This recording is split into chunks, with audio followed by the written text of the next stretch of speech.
Assalamualaikum warahmatullahi wabarakatuh. Saya Sanifa, mahasiswi Pendidikan Matematika Universitas Bina Bangsa. Di sini saya akan menjelaskan mengenai perkembangan ilmu. Nah,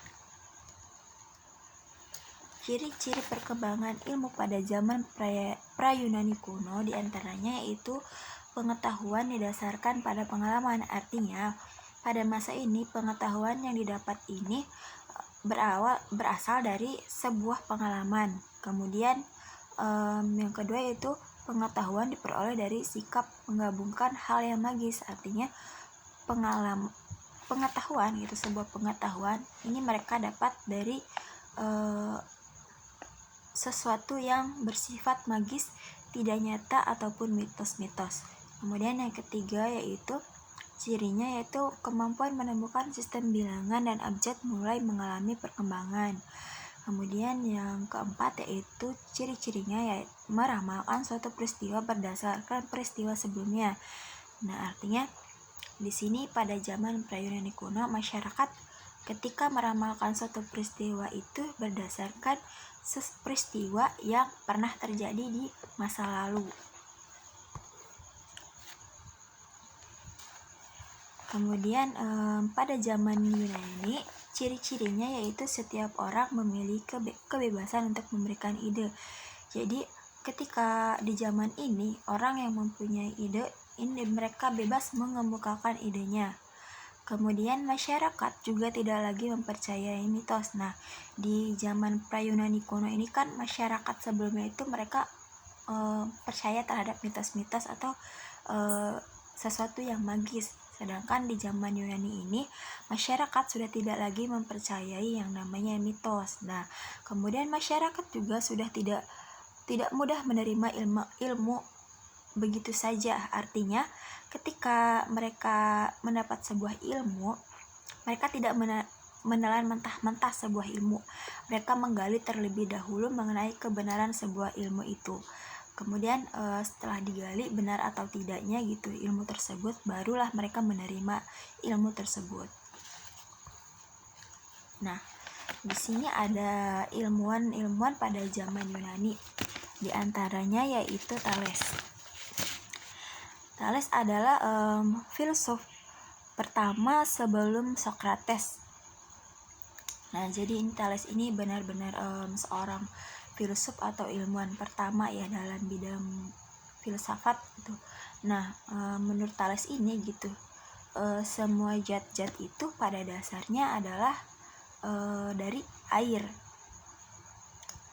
Kemudian yang selanjutnya yaitu ada Pythagoras. Nah, Pythagoras ini seorang filsuf yang di dalam dunia pendidikan, terutama di pendidikan matematika, dia ini nggak asing ya.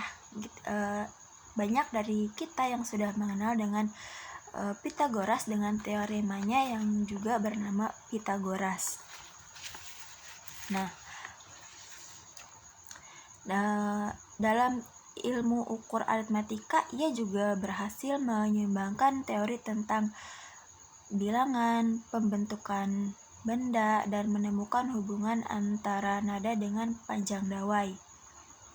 Kemudian selanjutnya yaitu Socrates. Nah, Socrates ini guru dari seorang filsuf juga yaitu Plato. Nah, sumbang asi Socrates yang terpenting bagi pemikiran Barat adalah metode penyelidikannya yang dikenal sebagai metode Elenches. Kemudian yang keempat ada Plato. Nah, sumbang asi yang terpenting yaitu mengenai ilmunya tentang ide. Bagi Plato, dunia panah ini tidak lain hanyalah refleksi atau bayangan daripada dunia yang ideal. Kemudian yang terakhir yaitu ada Aristoteles. Nah, Aristoteles ini merupakan murid dari Plato. Dia juga yang menemukan ilmu deduktif dan juga induktif. Nah, Aristoteles juga memberikan kontribusinya dalam ilmu pengetahuan, Di antaranya yaitu metafisika, fisika, etika, politik, ilmu kedokteran dan juga ilmu alam. Nah, kemudian di sini juga ada periode Islam. Nah, Islam adalah agama yang cinta terhadap sebuah ilmu pengetahuan. Kemudian ilmuwan Islam ini sebenarnya banyak sekali. Nah, di antaranya yaitu ada Ibnu Sina yang terkenal dalam bidang kedokteran, kemudian Al-Khawarizmi dalam aljabar, kemudian Al-Idris yang telah membuat 70 peta, kemudian ada Jabir bin Hayyan pada bidang kimia. Kemudian pada zaman Renaissance dan modern. Nah, kemudian di sini ada yang ciri-cirinya yaitu ada humanisme yang artinya itu dari kata human yang artinya itu kemanusiaan, kemudian individualisme, jadi masyarakat yang individu. Kemudian sekulerisme yaitu memisahkan gitu ya agama dari kehidupan, sehingga paham ini adalah dimana agama tidak boleh dicampur adukan dengan kehidupan.